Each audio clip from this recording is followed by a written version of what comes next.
ரீ ரிலீஸ்ல 40 கோடி ரூபாய் பணம் திருப்பி கிடைச்சிச்சு. அந்த அளவுக்கு வந்து பெரிய ரெக்கார்ட் பிரேக் கலெக்ஷன், அடின்னு அடிச்சிச்சு. விஜய் அப்படிங்கிறதுனாலதான் அது சாத்தியமாச்சு. அவரோட படம் அப்படின்னா ஓப்பனிங்லாம் வேற மாதிரி இருக்கு, கலெக்ஷன்லாம் வேற மாதிரி இருக்கு. அதான் உண்மை. விஜய் இன்னும் 1000 படம் நடிச்சா கூட விஜயினுடைய படத்துல கில்லிங்கிறது ஒரு தர லோக்கல் படம்.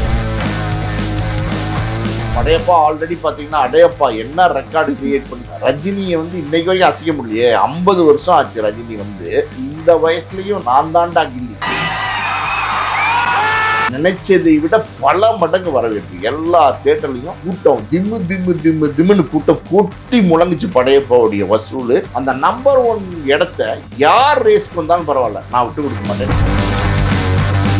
நானும் போயிருந்தேன். இந்த ஆடாம ஜெயிச்சோமடா அந்த பாட்டெல்லாம் வரும்போது தியேட்டர்ல ஒருத்தங்க கூட சீட்ல இல்லை. தியேட்டருக்குள்ளே வெடி போடுறாங்க, பால் அபிஷேகம் பண்ணுவாங்க, பன்னீர் அபிஷேகம் பண்ணுவாங்க, கேம்பால வந்து அபிஷேகம் பண்றாங்க. எங்க போனாலும் அஜித். கடவுளே அஜித்தே திரையரங்கத்துக்குள்ள பேரிகேட் ட்ரெஸ்ஸிங் பண்ணதை நான் பார்த்ததே இல்லை. அப்படி ஒரு எந்த நடிகனுக்கு இந்த தைரியம் வராது. நான் இன்னைக்கு அடிச்சு சொல்றேன்னா கில்லி அளவுக்கு தெரிய பண்றதுக்கு வாய்ப்பு இல்லை. எனக்கு அப்படிதான் தோணுது. காரணம் என்னன்னா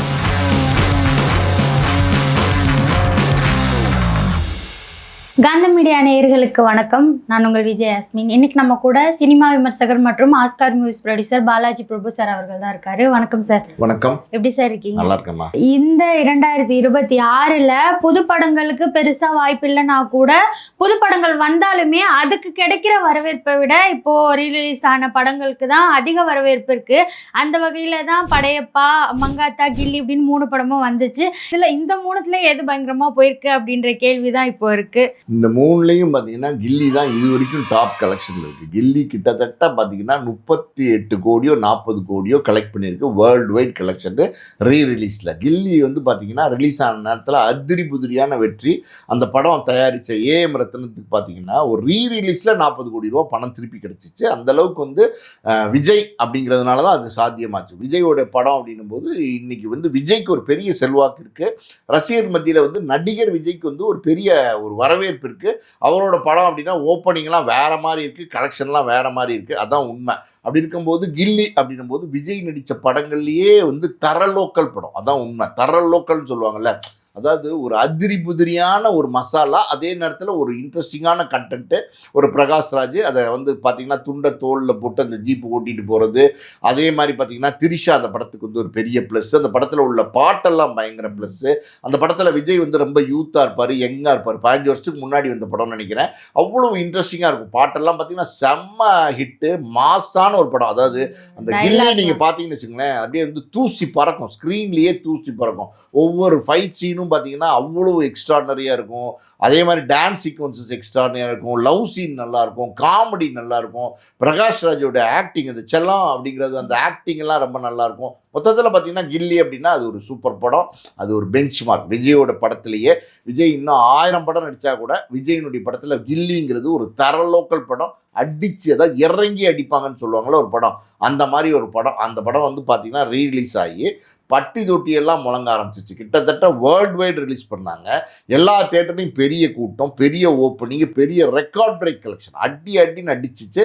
கில்லி கலெக்ஷனு 38-40 கோடி ரூபா. அதுதான் வந்து ரீ ரிலீஸ்லேயே பார்த்தீங்கன்னா நம்பர் 1 கலெக்ஷனில் இன்னைக்கு வரைக்கும் இருக்குது. அதில் எந்த மாற்றுக்கிறதும் கிடையாது. அதே நேரத்தில் பார்த்தீங்கன்னா ரஜினி விஜய் அப்படின்னா ரஜினி, விஜய், அஜித் இவங்க 3 பேருக்கு தான் நல்ல போட்டி. அதாவது மும்முனை போட்டின்னு சொல்லுவாங்கள்ல.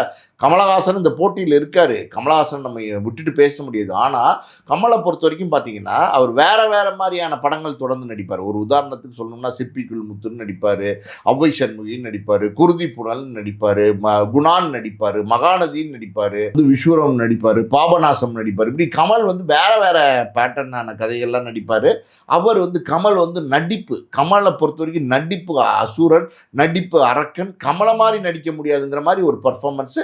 எந்த விதத்துலையுமே இவங்க 3 பேருக்கும் 1% கூட சளைச்சவர் கிடையாது. கமல் அவர்னா கமல் தான். அது வேற, அது விட்டுருங்க.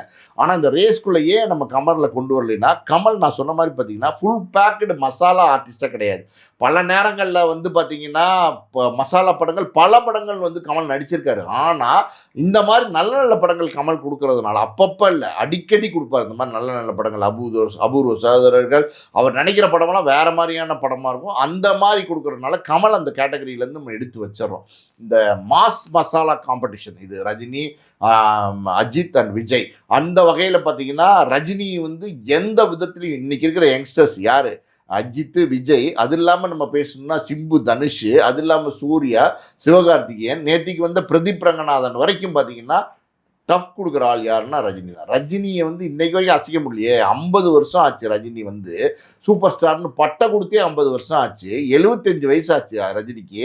ஆனால் ரஜினியுடைய மார்க்கெட்டை யாரால உடைக்க முடியுதா? ரஜினி கலெக்ஷன்னா கிங்காக தான் இருக்காரு. ஒரு பக்கம் பார்த்தீங்கன்னா விஜயினுடைய லியோ 650 கோடியை தாண்டி கலெக்ட் பண்ணியிருக்குன்னா, இன்னொரு பக்கம் பார்த்தீங்கன்னா ரஜினியோட ஜெயிலர் 650 கோடியை கலெக்ட் பண்ணியிருக்கு. லியோ வந்து பார்த்தீங்கன்னா விஜய் படம் ஒரு 50 வயசுக்காரரு, ரஜினி வந்து ஒரு 75 வயசுக்காரரு. 2 பேருக்கும் வயசு வித்தியாசம் இருக்குல்ல. ஆனால் இந்த வயசுலையும் நான் தாண்டா கில்லி தான் ரீ ரிலீஸில் வந்து நம்பர் 1. ஆனால் நான் தாண்டா கில்லி, நான் தாண்டா சூப்பர் ஸ்டார், என்னை அடிச்சுக்கிறதுக்கு ஆளே இல்லைன்னு நான் வந்து தமிழ் சினிமாவில் உச்சம், நான் வந்து தமிழ் சினிமாவில் டாப் ஸ்டார் அப்படின்னா அது ரஜினி தான், மாட்டுக்கருத்தே கிடையாது. அந்த மாதிரி ஒரு ரஜினி அவருடைய படம் படையப்பா ஆல்ரெடி பார்த்தீங்கன்னா அடையப்பா என்ன ரெக்கார்டு கிரியேட் பண்ணிச்சு. உண்மையாதம்மா, அதாவது அந்த ரம்யா கிருஷ்ணன், அந்த நீலாம்பரி கேரக்டர், அந்த படம் அது வித்தியாசமான படம்.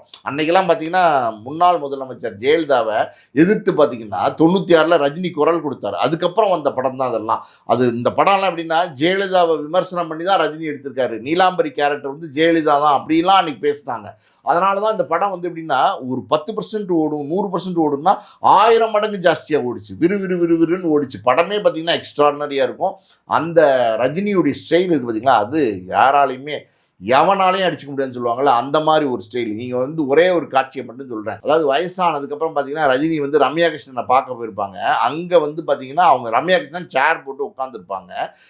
ரஜினிக்கு சேரே இருக்காது. ரஜினி நின்று பேசுகிற மாதிரி இருக்கும். திடீர்னு மேலே பார்ப்பார், ஊஞ்சல் வந்து மேலே வந்து கட்டி வச்சுருப்பாங்க. அதை அப்படி துண்டை போட்டு அப்படி ஊஞ்சல் அப்படி இழுத்து அந்த ஊஞ்சலில் வந்து அப்படி உட்காந்து அந்த கால் மேலே கால் போடுவார் பார்த்தீங்களா, யாராலையும் பண்ண முடியாது அந்த ஸ்டைலை.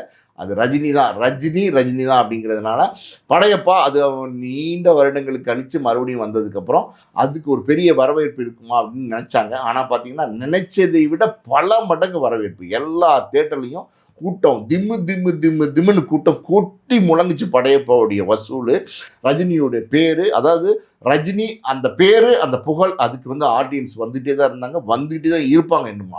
இன்னமும் பாருங்களேன், ரஜினி வந்து இப்போ ஜெயிலில் நடிக்கிறாரு, அடுத்து கமலஹாசனுக்கு ஒரு படம் நடிக்கிறாரு, அப்படி தொடர்ந்து வந்து இப்போ ரஜினி படங்கள் பண்ணிகிட்டே தான் இருக்காரு. ரஜினி வந்து 75 வயசாச்சு, சோர்ந்துடலாம், ரிட்டையர் ஆகிடலாம், அதெல்லாம் கிடையாது. நான் நடிப்பேன், நான் கடைசி வரைக்கும் நடிப்பேன். அந்த சூப்பர் ஸ்டார், அந்த டாப் ஸ்டார் அப்படின்னா அது ரஜினிகாந்த் தான் அப்படிங்கிற அந்த பேர் அப்படியே இருந்துகிட்டு இருக்கணும் அப்படின்னு ரஜினி நினைக்கிறார், ஆசைப்படுறாரு. தப்பு கிடையாது. அதாவது ரஜினியை பொறுத்த வரைக்கும் எப்படின்னா அவர் வந்து லைக் பண்ணி வந்தார் இந்த சினிமா. ரஜினி வந்து இந்த சினிமாவை நேசித்து வந்தார். அவர் நேசித்து வந்த சினிமாவில் அவர் இன்னைக்கு நம்பர் 1 இருக்காரு. அந்த நம்பர் 1 இடத்த யார் ரேஸ்க்கு வந்தாலும் பரவாயில்ல, நான் விட்டு கொடுக்க மாட்டேன்னு நினைக்கிறாரு. அது தப்பே கிடையாது. ஒரு தொழிலில் ஒரு நடிகராக இருக்கட்டும், வேற எந்த தொழிலாக இருக்கட்டும், இப்படி தான் இருக்கட்டும், இப்படி வைராக்கியமாக இருந்து ஜெயிக்கக்கூடிய ஒரு ரஜினி. ஸோ அந்த படையப்பா வசூல் அது வந்து நம்பர் 1 வசூல். ஆனால் வந்து கில்லியை நெருங்கிருச்சா அப்படின்னா கில்லியை நெருங்கிருச்சு, ஆனால் கில்லியை தாண்டலை. உண்மையை பேசணும் அப்படின்னா கில்லியை நெருங்கின வசூல், ஆனால் கில்லியை தாண்டின வசூல் கிடையாது. அப்படிதான் உண்மை. இப்போ வந்து பார்த்தீங்கன்னா மங்காத்தா வந்திருக்கு. ஜனவரி 23 மங்காத்தா தேட்டரில் வந்திருக்கு. நீங்கள் போய் பாருங்கள். ரோஹிணி தேட்டரு, கமலா தேட்டர்லாம் போய் பாருங்கள். தேட்டருக்குள்ளே ஆடுறாங்க. அதாவது இந்த ஆடாமல் ஜெயிச்சோமடா அந்த பாட்டெல்லாம் வரும்போது தேட்டரில் ஒருத்தங்க கூட சீட்டில் இல்லை. நானும் போயிருந்தேன். ஒரு 2 நாளைக்கு முன்னாடி படத்துக்கு போயிருந்தேன். ஒருத்தங்க கூட சீட்டில் இல்லை. ஞாயிற்றுக்கிழமைன்னு நினைக்கிறேன். எல்லாரும் பார்த்தீங்கன்னா எந்திரிச்சு ஆடுறாங்க. லேடிஸு, ஜென்ஸு, யங்ஸ்டர்ஸு பல பேர் பார்த்தீங்கன்னா எந்திரிச்சு ஒரே ஆட்டம் பாட்டம் குத்து தேட்டருக்குள்ளே வெடி போடுறாங்க. தேட்டருக்குள்ளே வந்து ஆட்டம் போடுறாங்க. தேட்டருக்குள்ளே பால் எடுத்து பிசுக்கி ஊற்றுறாங்க. அதுக்கப்புறம் பார்த்தீங்கன்னா அஜித் உடைய ரசிகர்கள் வெளியில் அஜித்துடைய பேனர்ஸ்க்கு பால் அபிஷேகம் பண்ணுவாங்க, பன்னீர் அபிஷேகம் பண்ணுவாங்க. இப்போ வந்து கேம்ப் ஆடில் நடக்கிறாருல, கேம்பால வந்து அபிஷேகம் பண்றாங்க. அப்படியே உடைச்சு பார்த்தீங்கன்னா கேம்பா ஊத்துன்னு ஊத்துறாங்க. அஜித் கேம்பால நடிச்சது சரியா தப்பாங்கிறது ஒரு பக்கம், அது விட்டுருங்க. ஆனா அஜித் கேம்பால நடிச்சிருக்காருன்னு பெட்டி கடையில எல்லாம் போய் பசங்க, சின்ன பசங்க 18, 20, 22 எல்லாம் கேம்பா கொடு தலையோட கேம்பா கொடுக்குறான். அந்த அளவுக்கு ஒரு நடிகங்க அவர் நடிச்சா ஒரு கேம்பா கோலாங்கிறது இன்னைக்கு டிமாண்ட். தெரியுமா உங்களுக்கு? தமிழ்நாட்டில் இன்னைக்கு கேம்பா கோலா நீங்க எங்கேயுமே வாங்க முடியாது. இப்ப கேம்பா கோலா சப்ளை வந்து புதுசா பண்ணிட்டு இருக்காங்க, தயார் நிலையில இருக்கு, தயாரிச்சுக்கிட்டு இருக்காங்க. ஆனா இறக்குன சரக்கு இருக்கு பாத்தீங்களா, எல்லாம் முடிஞ்சு போச்சு. பாதி வந்து இந்த அபிஷேகத்திலே போயிடுச்சு, மீதி வந்து வாங்கி அவங்களுடைய ரசிகர்கள் குடிக்கிறாங்க. அந்த அளவுக்கு ஒரு நடிகர் மேல ஒருத்தர் பற்று வச்சுக்க முடியுமா அப்படின்னா முடியும்ன்றாங்க. அதாவது இதுல என்ன பெரிய ஸ்பெஷல் அப்படின்னா, அஜித் வந்து 20 வருஷத்துக்கு முன்னாடியே அவர் பாப்புலரா வளர்ந்து வர காலகட்டத்திலே ரசிகர் மன்றத்தில் கலைச்சிட்டார். எந்த நடிகனுக்காவது இந்த தைரியம் வரும்னா எந்த நடிகனுக்கும் இந்த தைரியம் வராது. நான் இன்னைக்கு அடிச்சு சொல்றேன்ப்பா, எந்த ஒரு சூப்பர் ஸ்டாரா வளர்ந்து வர ஒரு உச்சத்தில் இருக்கிற ஒரு நடிகருக்கும், உச்சத்துக்கு வந்துட்டு இருக்கிற ஒரு நடிகருக்கும் ரசிகர் மன்றத்தை கலைக்கணும், ரசிகர் மன்றத்தை கலைச்சிருவோம் அப்படிங்கிற ஒரு தைரியம் வருமானம் வரவே வராது. யாரா இருந்தாலும் என்னன்னா ஒரு பயம் இருக்கும். ரசிகர் மன்றத்தை கலைச்சிட்டா ரசிகர் நம்மளை விட்டுட்டு போயிடுவாங்க, ரசிகர் நம்மளை நேசிக்க மாட்டாங்க, ரசிகர் நம்ம படத்தை பார்க்க மாட்டாங்கன்னு நினைப்பாங்க. அப்படி கிடையாது. நான் ரசிகர் மன்றத்தை கலைக்கிறேன் அப்படின்னு சொல்லி கலைச்சாரு. கலைச்சதுக்கு அப்புறம் பார்த்தீங்கன்னா 20 வருஷம் பைத்தியக்காரங்க மாதிரி அஜித் பின்னாடி ஓடுறாங்க. அதாவது ஒரு கோயிலுக்கு போனால், திருப்பதி கோயிலுக்கு போனாலும் அஜித்து, ஒரு மாலுக்கு போனாலும் அஜித்து, ஒரு ரேஸுக்கு போனாலும் அஜித்து, எங்கே போனாலும் அஜித்து. கடவுளே அஜித்தேன்னு கொண்டாடுறாங்கன்னா ஒரு நடிகனை அந்த அளவுக்கு கொண்டாடுறாங்க. கடவுளுக்கு சமமா ஒரு நடிகரை வைக்கிறது நமக்கு என்னைக்குமே விமர்சனம் தான், அது நம்ம ஒத்துக்கிற விஷயம் கிடையாது. ஆனா அந்த அளவுக்கு ஒரு பாப்புலாரிட்டி இருக்கு. ரசிகர்கள் வந்து அஜித்தை வந்து விரும்புறாங்க, அஜித்தை நேசிக்கிறாங்க, அஜித்தை பார்த்தாலே வந்து கத்துறாங்க, அஜித்தை பார்த்தாலே ஆரவாரம் பண்றாங்க. இப்போ இந்த மங்காத்தால நீங்க இன்னொரு விஷயம் பாருங்க, பேரிகார்டு போட்டிருக்காங்க. அந்த போலீஸ் வந்து ஒரு கூட்டம் ஒரு இடத்துக்கு மேல போகக்கூடாதுன்னு பேரிகார்டு போடுவாங்களா, நியூ இயர் டயத்துல எல்லாம் எல்லா இடத்துலையும் பேரிகார்டு போடுவாங்களா, அந்த மாதிரி பேரிகார்டு ஸ்கிரீனுக்கு போகாத அளவுக்கு பேரிகார்டு போட்டு ரசிகர்களை வந்து தடுத்து வச்சிருக்காங்க. பேரிகார்டை தள்ளிக்கிட்டு ஸ்கிரீனுக்கு போக பார்க்குறாங்க. அந்த அளவுக்கு இது வரைக்கும் வந்து நான் பார்த்ததே இல்லைப்பா. ஒரு பேரிகார்டு போட்டு, ஒரு திரையரங்கத்துக்குள்ள பேரிகார்டு போட்டு ஸ்கிரீனை நெருங்கக்கூடாதுன்னு ரெஸ்ட்ரிக்ட் பண்ணதை நான் பார்த்ததே இல்லை. அப்படி ஒரு பெரிய ஒரு பேரும் புகழும் உள்ள ஆர்டிஸ்ட் தான் அஜித். அவருடைய படம் மங்காத்தா ரிலீஸ் ஆயிருக்குன்னும் போது இங்கே என்ன வரேன் அப்படின்னா, எப்படி கில்லி வந்து விஜய்க்கு வந்து தர லோக்கல் படமும், அதே மாதிரி மங்காத்தா வந்து அஜித்துக்கு தர லோக்கல் படம். அதாவது லோக்கல்லையும் லோக்கல், தர லோக்கல். அது அஜித்தோட படத்திலே தர லோக்கல். அடிச்சு இறங்கி விளையாண்டுப்பார், பார்த்துருப்பீங்கல்ல. அதுவும் நெகட்டிவ் கேரக்டர் வேற, அவர் பேசுகிற டயலாக்கு எல்லாத்துக்குமே அவர் லுக்கு, வாக்கு, ஸ்டைலு அத்தனைக்குமே வந்து ஒரு கிளாப்ஸ், விசில், அந்த அளவுக்கு வந்து ஒரு படம். அந்த படத்தை வந்து இன்னைக்கு தியேட்டரில் வந்து ஆடியன்ஸ் வந்து பெரிய லெவலில் கொண்டாடுறாங்க, பெரிய லெவலில் என்ஜாய் பண்ணுறாங்க, பெரிய ஓப்பனிங்கு. அதுவுமே பார்த்திங்கன்னா தமிழ்நாட்டில் 300 ஸ்க்ரீன்ஸு, வேர்ல்டு வைடில் ஸ்க்ரீன்ஸ், அதாவது துபாயில், யூகேயில், யூஎஸ்ஏயில், மலேசியாவில், சிலோனில், சிங்கப்பூரில், பல நாடுகளில் வந்து படத்தை ரிலீஸ் பண்ணியிருக்காங்க. எல்லா இடங்கள்லையும் வெற்றியாக ஓடிட்டுருக்கு. எல்லா இடங்களும் கலெக்ஷனை அள்ளி குமிச்சிட்ருக்கு. இப்போ என்ன சொல்கிறாங்க அப்படின்னா, இப்போ சொல்ல முடியாது அப்படிங்கிறாங்க. என்ன சொல்ல முடியாது? அதாவது வந்து கில்லியே மங்காத்தா மிஞ்சிருச்சா அப்படிங்கிறது இப்போ சொல்ல முடியாதுங்கிறாங்க. ஆனால் என்ன சொல்கிறாங்க அந்த தியேட்டர் ஓனர்ஸு, அந்த டிஸ்ட்ரிபியூட்டர்ஸ்லாம் என்ன சொல்கிறாங்கன்னா, நிச்சயமாக வந்து இதே அப்படியே மெயின்டைன் ஆச்சுன்னா கில்லியை வந்து மங்காத்தா மிஞ்சும் அப்படிங்கிறாங்க. அதுதான் உண்மை. அந்த மாதிரி வந்து இன்றைக்கி ரீரிலீஸ் படங்களுக்கு பெரிய வரவேற்பு இருக்குது. அது பெரிய ஸ்டாருடைய படங்களுக்கு தான் அந்த வரவேற்பு இருக்குது. அந்த வகையில் விஜய், ரஜினி, அஜித் எல்லாம் வந்து மாஸ் ஆர்டிஸ்ட்டு. அவங்களோட படங்கள் என்றைக்குமே வந்து கிராண்ட் சக்ஸஸ் தான். சார், இந்த மாதிரி ரீரிலீஸ் படங்கள்லாம் வந்து 100 கோடி 200 கோடி அடித்தாலுமே புதுசாக வர படங்களுக்கு வாய்ப்பு கிடைக்க மாட்டேங்குது, அதனால தான் புது படங்கள் தெரிய மாட்டேங்குது அப்படின்ற ஒரு குற்றச்சாட்டும் இருக்கு இல்லையா? இது எப்படி சார் பார்க்குறீங்க? நல்ல படம் எடுங்கம்மா. நல்ல படம் எடுத்தீங்கன்னா என்றைக்கும் ஆடியன்ஸ் வந்து பார்ப்பாங்க. நல்ல படம் வந்துச்சுன்னா பார்க்கத்தான் செய்வாங்க. நான் இதுக்கு ஒரு உதாரணம் சொல்கிறேன் கேளுங்க. ரெட்ரோ போன வருஷம் மே 1 வந்துச்சு. டூரிஸ்ட் ஃபேமிலின்னு ஒரு படம். அது என்ன படம்னே தெரியாது, யார் நடிச்சிருக்காங்கன்னே தெரியாது. அந்த படத்துக்கு ஒரு பப்ளிசிட்டி கிடையாது, ஒன்றும் கிடையாது. அதுவும் மே 1 தான் வந்துச்சு. பல பேர் என்ன சொன்னாங்கன்னா, ரெட்ரோ சூர்யா படம், ஸ்டார் படம் வருது, இப்போ போய் நீங்கள் டூரிஸ்ட் ஃபேமிலியை ஒரே நாளில் ரிலீஸ் பண்ணுறீங்களே, என்ன போகுது படம் அப்படின்னாங்க. ஆனால் என்ன ஆச்சு? ரெட்ரோக்கு வந்து ஒன்றுமில்லாமல் போச்சு. அதுக்கு தேட்டர்லாம் கம்மி பண்ணிட்டாங்க. டூரிஸ்ட் ஃபேமிலி கொடுத்த தேட்டர்லாம் டபுள் ட்ரிபிளாக மாற்றிட்டாங்க. அதிரி புதிரியான வெற்றி. 100 கோடி கிளப்பில் வந்து டூரிஸ்ட் ஃபேமிலி ஜெயிச்சிச்சு. 100 கோடிக்கு மேலே கலெக்ட் பண்ணிச்சு. இன்றைக்கி வந்து ஆஸ்காருக்கு நாமினேட் ஆகிருக்கு. ஸோ ஒரு நல்ல படம் எடுத்திங்கன்னா ஆடியன்ஸ் என்றைக்குமே பார்ப்பாங்க. நல்ல படம் நீங்கள் கொடுங்க, நான் சொல்கிறேன் மறுபடியும், நல்ல படம் கொடுங்க. நல்ல படத்தை ரசிக்கிறதுக்கு ஆடியன்ஸ் வந்து ரெடியாக இருக்காங்க. நீங்கள் வேணால் ஒரு உதாரணத்துக்கு நான் சொல்லணும் அப்படின்னா, குடும்பஸ்தர்லேருந்து, குட் நைட்லேருந்து, டிராகன்லேருந்து, டியூட்லேருந்து, லவ் டுடேலேருந்து, கட்டா குஸ்தியிலேருந்து, இது நம்ம வாழையிலேருந்து, பைசன்லேருந்து, இன்னும் பல படங்கள், பார்க்கிங்லேருந்து, அதுக்கப்புறம் பார்த்தீங்கன்னா லப்பர் பந்துலேருந்து சொல்லிக்கிட்டே போகலாம். இதெல்லாம் வந்து பார்த்தீங்கன்னா கண்டென்ட் ஸ்ட்ராங்காக ரொம்ப பிரமாதமாக நீங்கள் படத்தை ப்ரெசென்ட் பண்ணிங்கன்னா ஆடியன்ஸ் வந்து தியேட்டருக்கு வராமல் இருந்ததே கிடையாது. என்றைக்குமே பல பேர் என்ன சொல்கிறாங்க அப்படின்னா, தியேட்டரில் எப்போவுமே கூட்டம் வராது. இப்போ வந்து பார்த்திங்கன்னா டிவி வந்தப்போ சொன்னாங்க. ஆனால் தியேட்டரில் எப்பவும் திப்புன்னு கூட்டம் இருந்துட்டு தான் இருந்துச்சு. அப்புறம் பார்த்தீங்கன்னா சேட்டலைட் வந்ததுக்கப்புறம் சொன்னாங்க, சேட்டலைட்லாம் வந்துடுச்சு, எல்லா படத்தையும் சேட்டலைட்டில் போடுறாங்க, இனி எங்கே தியேட்டர் கூட்டம் வரப்போகுது. ஆனால் வந்துச்சு. ஆனால் பார்த்தீங்கன்னா இப்போ ஓடிடி வந்துடுச்சு, எல்லா படமும் 4 வாரத்தில் நீங்கள் ஓடிடியில் பார்க்கலான்னு சொல்கிறாங்க. ஆனாலும் தியேட்டருக்கு வந்து கூட்டம் வந்துட்டு தான் இருக்குது. தியேட்டர் புக்கிங் இருந்துகிட்டு தான் இருக்குது. தியேட்டரில் திப்புன்னு கூட்டம் இருந்துகிட்டு தான் இருக்குது. கேன்டீனில் வாங்கி சாப்பிட்றாங்க, பார்க்கிங்கில் வண்டியை நிறுத்துறாங்க, ஜாலியாக வராங்க, என்ஜாய் பண்ணுறாங்க. ஆனால் நல்ல படம் எடுத்திங்கன்னா அதை ஆடியன்ஸ் வந்து மிஸ் பண்ணதே கிடையாது. அதை வந்து ஜெயிக்க வைக்காமல் போனதே கிடையாது. சார், அதே போல் இந்த ரீரிலீஸ் படங்கள்லாம் அடுத்தபடியாக விஜய் அவர்களோட தெறி படம் வர இருந்துச்சு. இப்போ சில காரணங்களுக்காக அது தள்ளி வச்சுருக்காங்க. ஒருவேளை படம் வந்துருச்சுன்னா இந்த 3 படங்கள்லாம் அதை பீட் பண்ண வாய்ப்பு இருக்கா? நம்ம தெறி படத்தை பொறுத்த வரைக்கும் பார்த்தீங்கன்னா அது நிச்சயமாக நல்ல படம், அதில் ஒன்றும் சந்தேகம் கிடையாது. விஜய் படத்தில் அதுவும் ஒரு பெரிய சக்ஸஸான படம். ஆனால் அந்த கில்லி இருக்குது பார்த்தீங்களா, அது தர லோக்கல் படம். நான் சொன்ன மாதிரி மங்காத்தா இருக்குது பார்த்தீங்களா, அது தர லோக்கல் படம்.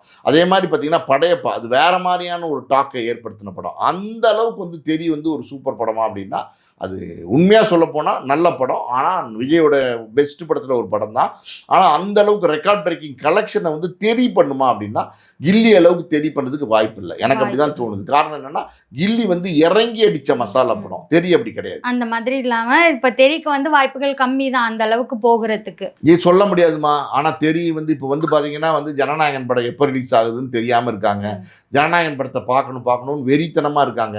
ஸோ இந்த நேரத்தில் தெறி வந்தால் அந்த வெறித்தனத்தை போய் தெறி படத்தில் தேட்டரில் காமிச்சாங்கன்னா எல்லாரும் கூட்டமாக போக ஆரம்பிச்சாங்கன்னா எல்லாரும் வந்து தலைவர் படம் வாடா டே அது ஜனநாயகன் வரட்டும்டா நம்ம தெரிய பார்ப்போம்டான்னு வந்தாங்கன்னா அது பயங்கரமா வெறித்தனமா ஓடுறது கூட வாய்ப்பு இருக்கு. சார், அதே போல இந்த நீங்க சொன்ன மாதிரி 3 பேருக்கான ரேஸ் இருக்குல்ல, ரஜினி, அஜித், விஜய் அப்படின்னு போகும்போது கமல் என்னதான் சூப்பரா நடிச்சாலுமே, பல வேடங்கள்ல நடிச்சாலுமே இந்த ரேஸ்ல இவர் வரமாட்டாருன்றதுக்கான காரணம் சில இருக்கு. அவர் வந்து சேட்டலைட்க்கு போயிட்டாரு, அரசியலுக்கு போயிட்டாரு, அதனாலதான் இந்த ஒரு ஸ்பீட் அவரால் பிடிக்க முடியல அப்படின்ற ஒரு கொஸ்டினும் இருக்கு.